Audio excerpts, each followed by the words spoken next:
Games journalists, man, like they are the lowest on the totem pole when it comes to people that deserve your respect. There's nothing that they have done in the past decade plus that has really ingratiated themselves to their audience. I can't think of a more adversarial conglomerate that is supposed to be advocating for something that they quote unquote love than games journalists and gamers themselves, and them just trying to spin Assassin's Creed Shadows as anything but the disaster that it is, because 64,000 concurrent players over its opening weekend is absolutely atrocious. And yeah, you can go ahead and try to explain it away. Assassin's Creed is far more popular on consoles, but when you really break it down, it's like there's 4 different places, okay, that this game can be viably played. Okay, you got Xbox, which at this point in time, there's like, what, 6 people with a functioning Series X or S at this point in time. So yeah, you might have 50,000 players over there if we're being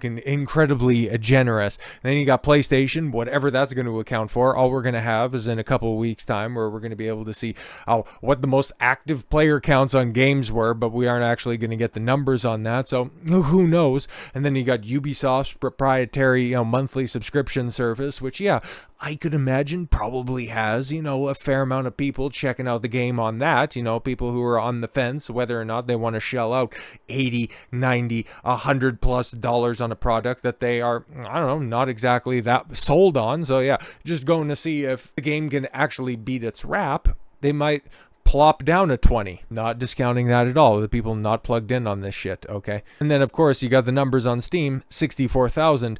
That's abominable. I thought it would be bad. I didn't think it was just going to be that bad. That wildly underperformed even my exceptionally low estimations. I thought it would be better than the Veilguard. It was not better than the Veilguard. It was 25,000 fewer players than the Veilguard. That's wild, man. But I'm looking at it as like, that's going to be the top of it, okay? And Steam, it's definitely the biggest chunk of the pie that's out there when it comes to players, full stop, okay? And when you can go ahead and verify the numbers, that place, okay, when you can take a look at the people who are out there playing right now, like let's just take a look, active player counts, 26,000 people, yeah, peaking over the weekend, 64,825 players. There's kind of a reason as to why Ubisoft wants Steam to hide the concurrent player count data so that they can get their shill journalists out there like Tom Henderson, who says goofy shit like this. Had to remove the original Valhalla Shadows tweet because I was sourcing the Valhalla wiki, which was inaccurate. Oh, yeah, heaven forbid you'd want to have inaccurate projections, Tom. Behind the scenes data via Ubisoft sources. Oh, okay, cool. So again, what's your source on this one? Trust me, bro. Valhalla day 1 player numbers, 2.55 million players for a game that went on to sell, was like 10 million copies or something like that. Okay. Odyssey, something that also had like a similar amount of sales. I do recall Odyssey, yeah, day 1 players, so 430,000. And then, of course, Shadows in its second day with player numbers of 2.2 million. Shadows should do 6 million in its first month on this trajectory, as Valhalla did 8 million. And where are you getting those numbers? Well, according to PC Gamer, Shadows hits, yes, 2 million players, putting it on track to be the series' most successful game yet.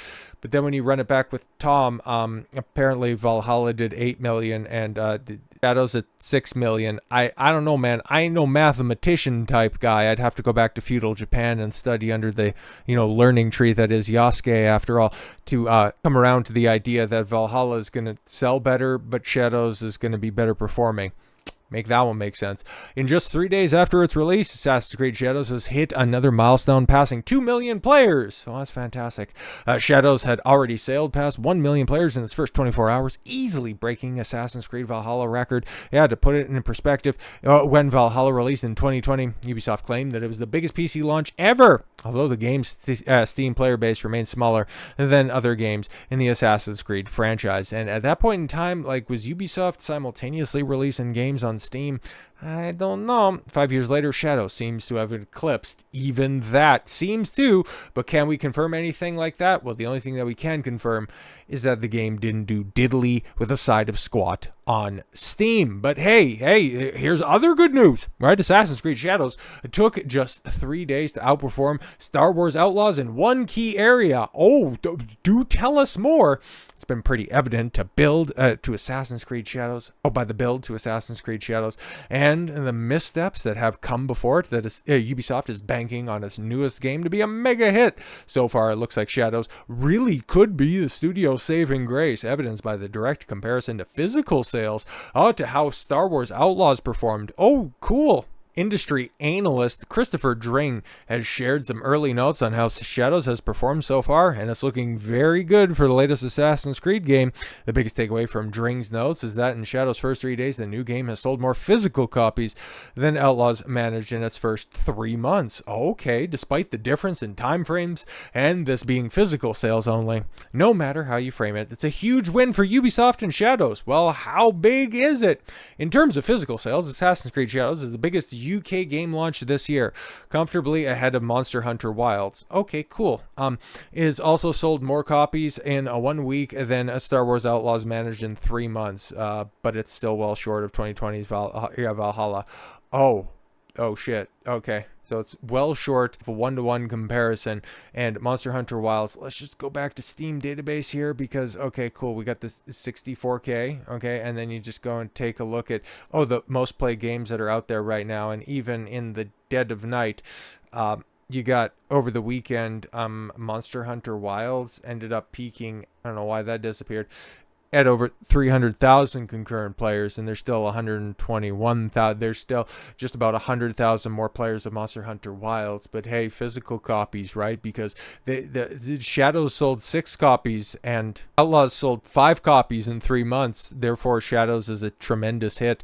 Don't try to check my sources. But here's the thing. Right? Like I said, I've watched a little bit of gameplay. I watched a few hours of gameplay and I'm not convinced. Okay. That 81% on Metacritic from the critic audience is that is absolutely absurd. This, in my opinion, at least from what I've watched, it's like a 4. Okay. The gameplay is barely functional. The dialogue is pathetic. The voice acting is atrocious. The only thing that's there is just general reliability and some of the foliage looks good. Outside of that, maybe the game picks up in the second half, but from what I'm seeing right now, that 5.9 is way too high. But even still, okay, when it comes to just your average run-of-the-mill gamer that's out there, they're generally going to skew their opinions of games way higher. Okay, when it comes to a 10-point scale, practically everything starts at about a 7. The fact that this thing is barely pulling in, I'll just go ahead and give you the extra point there. It's coming in at a 6. Lets you know that the word of mouth on this, isn't really going to translate to a 2 or 3 times multiplier in a few months' time. Okay, this thing isn't going to go from 2 million units sold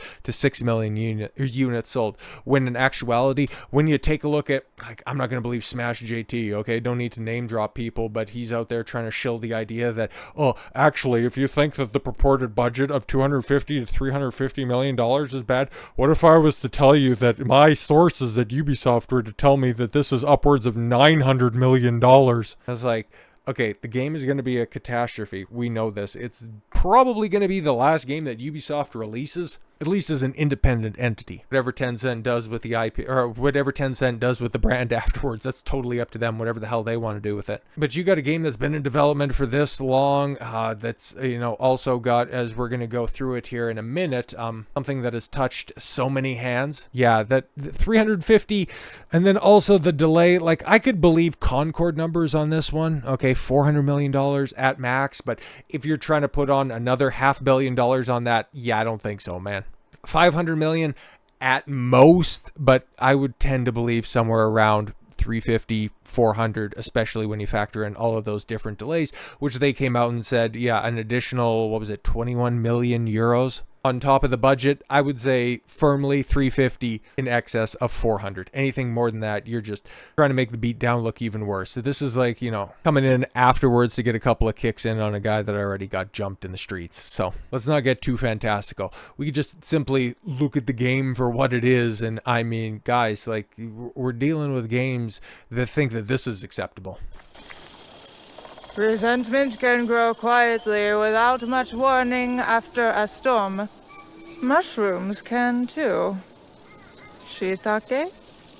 And the fact that, you couldn't probably see that. We'll run it back. The fact that, the voice acting is bad in and of itself, but just looking at it, resentment can grow quietly without much warning after a storm. Mushrooms can too. Shiitake? What the fuck are you even saying?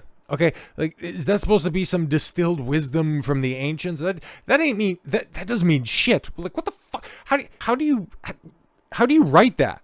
Okay, it's all bad. Like, her delivery. Mint can grow quietly without much warning after a storm. Mushrooms can too. Shiitake?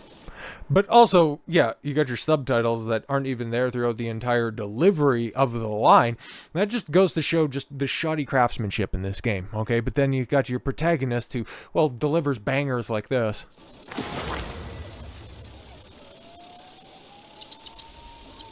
Back for more mushrooms. Oh, Jesus. They continue to grow with resilience.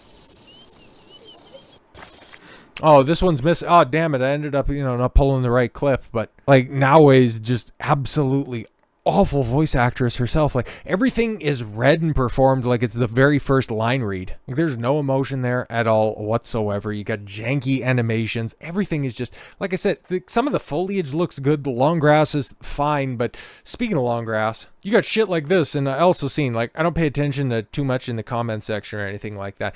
But when people are saying, no, bro, this is just the story mode, it's like, you're just coping big time on this. Because if you can go ahead and, like, what the fuck are we doing? Okay, this is a quadruple A experience where you can just roll around on the ground and yeah, like what are we doing? Okay, this is a viable strategy, huh? Where you could just crawl away from damage. What are we doing? And then on the glitch side of life, you got Kata out here. Shout out to him. He's been going hard on this game, but yeah, he's playing it, and We'll go do that quest. It's a fucking dumbass game. like, look at this. Look at this. Desynchronized excessive civilian casualties. What? What? Yeah, and then he ends up getting a game over off of that. Like, who bugged that? And then also, yeah, just, that right there is a perfect example of the animations. Like, that has not changed at all whatsoever since the original. It's, I guess, it's a hallmark, right? What? But yeah, just that's unforgivable, man. What the fuck are you doing? Bro. Yeah, exactly. Like, what are we doing? This is supposed to be a triple A, quadruple A experience. Oh, but wait, there's more. You're on the boat. Thank you.